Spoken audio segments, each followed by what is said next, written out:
here we go for the awards. The World Cup is on its way out. 2010 FIFA World Cup winner with Spain, Sergio We've seen members of Ramos, the 2010 Spain and World the Cup FIFA winning team World all Cup around trophy. the stadium.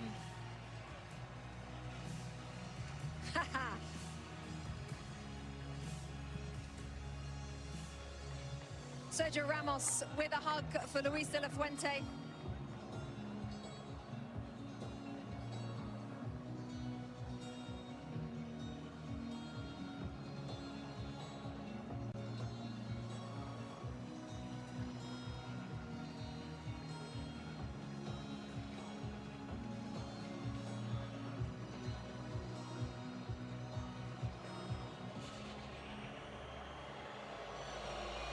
President of the United States on the field,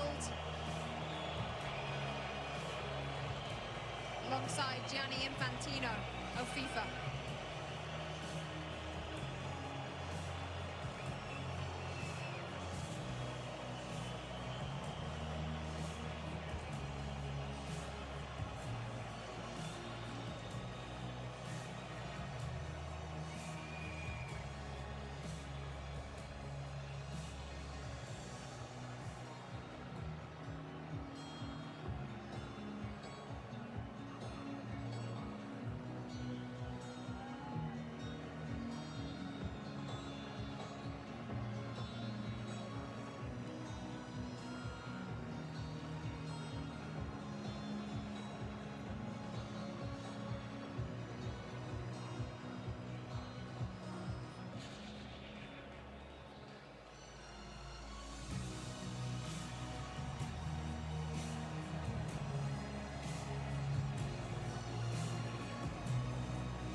Plenty of awards to give out: the Fair Play Trophy, the Young Player Award, the Golden Glove, the Golden Ball, the Golden Boot, and then the ultimate prize in world football.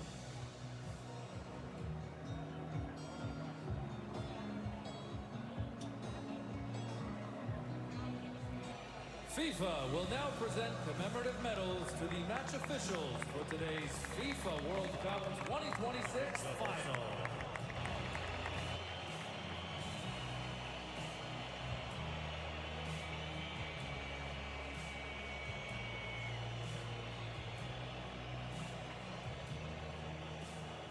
The match officials receiving their medals first. President of FIFA first in the line there, Gianni Infantino.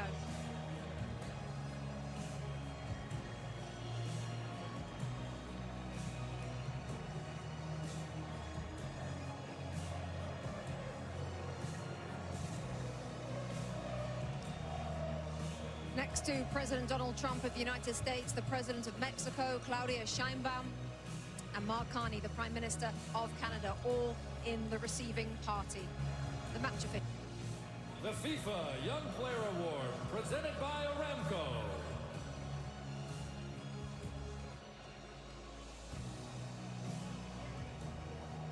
FIFA Young Player Award is up next. You have to be born on or after the 1st of January 2005. We're looking at Pau Kubasi, the centre-half Thierry Henry focused on before the game. It looks like he's going to receive the award. What a player we've got our hands on here.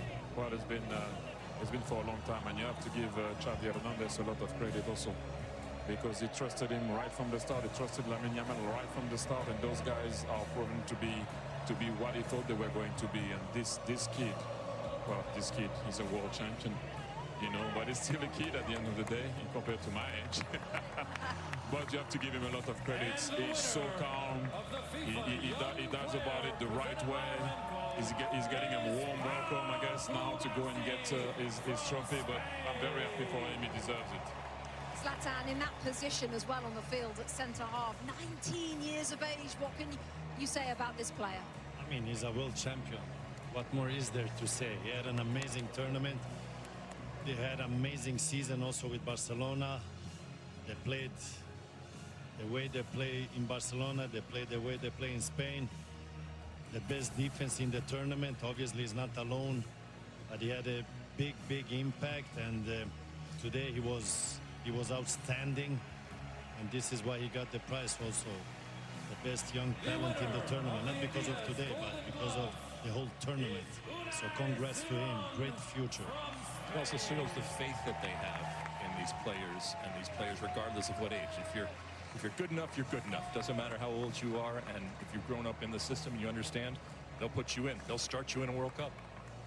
Unai Simon, Adidas Golden Glove winner, best goalkeeper at the tournament. He also has the most clean sheets. What a performance from him and from the players in front of him, Lex.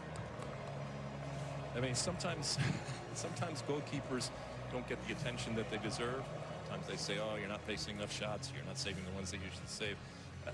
The mental fortitude that it takes, especially when your team has a lot of possession, to be ready to make that save, and maybe it's the 1 or 2 saves. Don't for a second think that that is not quality and that is not important. So I'm glad that he is being recognized, and I think his players in front of him recognize that if and when they make a mistake, there is someone back there that's going to save them. Also interesting, Thierry, because there was a discussion before the World Cup about which one should start. The coach answered it straight away. He said Unai Simon will be first, and that's about it. He ended the debate straight away. How about this, Zlatan? Rodri, best player at the tournament, Adidas Golden Ball. Well deserved, well deserved. This is a player, we talk about the stars, they scored their goals, they got their assists, but this player here, I enjoy him every time he's on the pitch. He plays a fantastic game, he's a genius, he always takes the right decision. Today he changed him, but Thierry had a point there. When they went one guy up, they didn't needed him anymore on the pitch, because they didn't need the defensive player when he defends and to take those balls, because it was all about the attack. So well deserved. I enjoyed this guy. He's a Ballon d'Or winner also, and now he gets the best player in the World Cup. And that's my third example of don't give up. He had a rough season, did his cruciates. People thought he couldn't be the player he was going to be. He looked slow. City are not the same. He's not the same. And that's the answer. You lift the World Cup. In a tournament where we talk so much about the stars, and rightfully so, while he's a star, it's a different type of star. And so I'm glad that he's being recognized, because a lot of the stuff that he does sometimes can go unseen. But Here we go. Lionel Messi.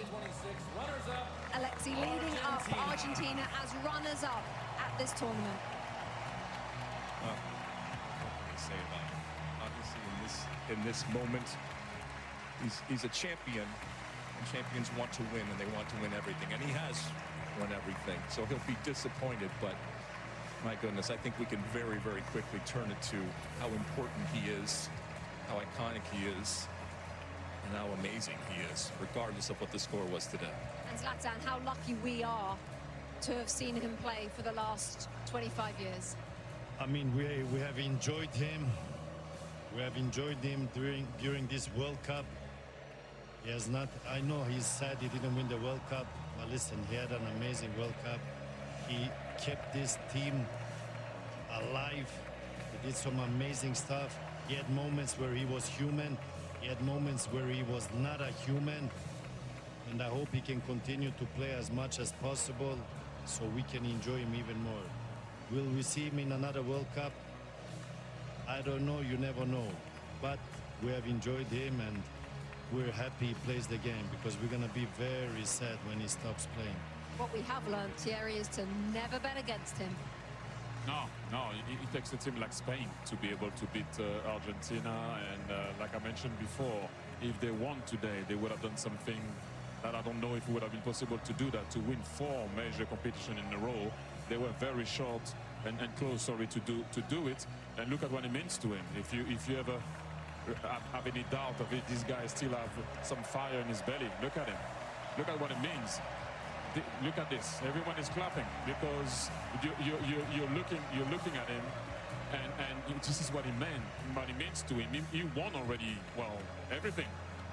And look at the guy.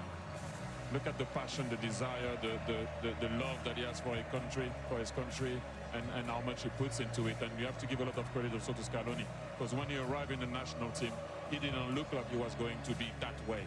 And they did it all together with their fans, they came short today, but thank you, Argentina, once again. And Leo, I don't know what to say anymore about this guy. You know, he came short.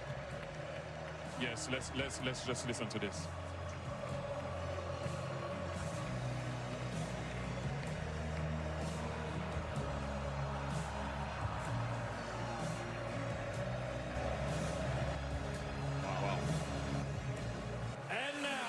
A moment in history as he takes the love from the crowd. Let's take you back to John Strong and Stu Holden for the lifting of the World Cup. Rebecca, the frightening thing isn't just that Spain have won the World Cup without trailing at any point, while only conceding one goal, while already being the European champions. Really, the frightening thing is the fact that Spain were already world champions. A lot of us were in Sydney 3 years ago as their women won the World Cup. And now their men have won the World Cup. Something like that has never happened before. What sort of odds would you put on them winning the Euros in 2 years' time? You spent time in Spain. How would you explain this country and what they have been able to build, certainly with this team, but just with everything? In Spain, it's not just a game, it's a way of life. They live it, they breathe it, and clearly they play it in just such a beautiful way, and it's fun to watch.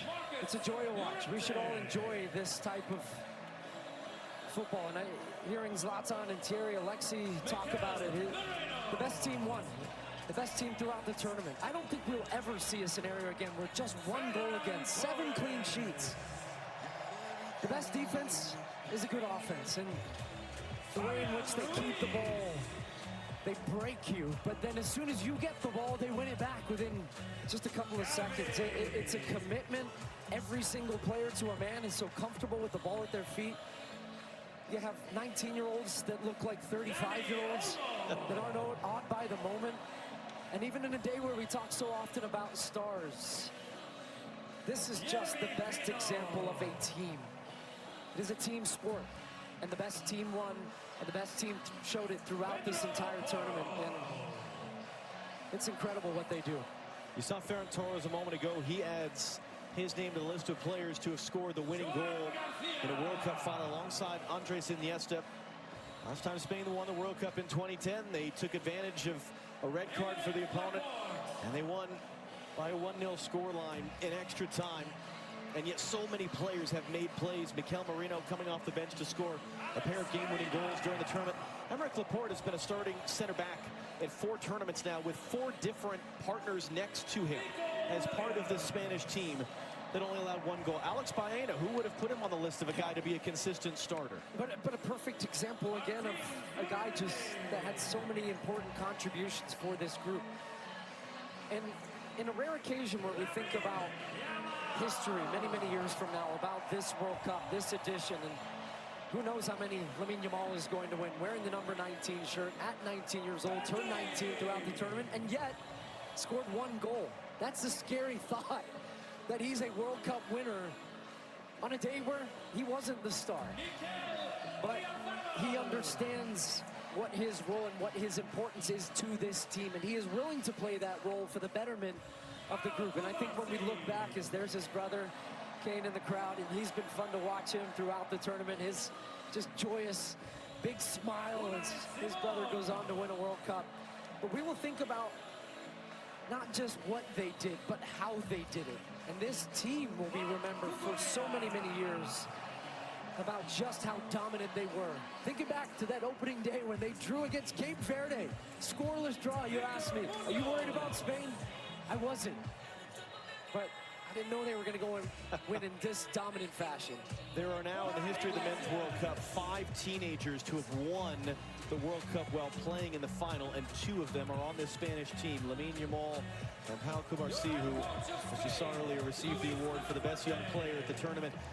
And Luis de la Fuente is the great example, as his predecessor as World Cup winning coach was Lionel Scaloni, of the Federation man. He was the youth national team coach. He didn't coach at a high-profile club. He wasn't a big star manager.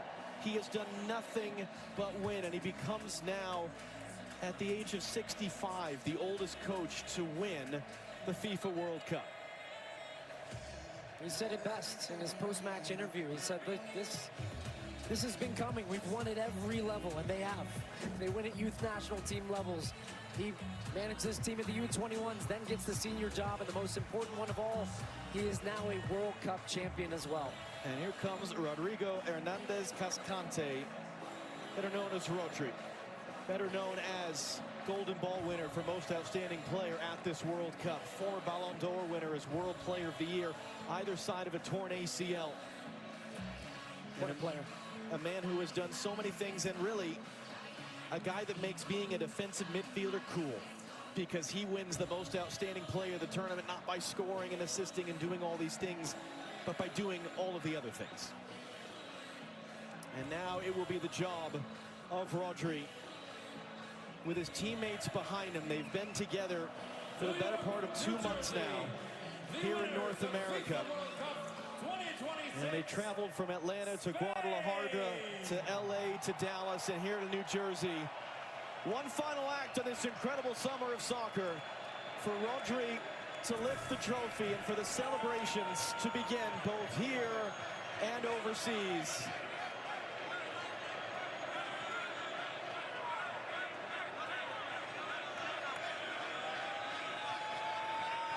And when Rodri's ready, here we go. Spain have won the World Cup.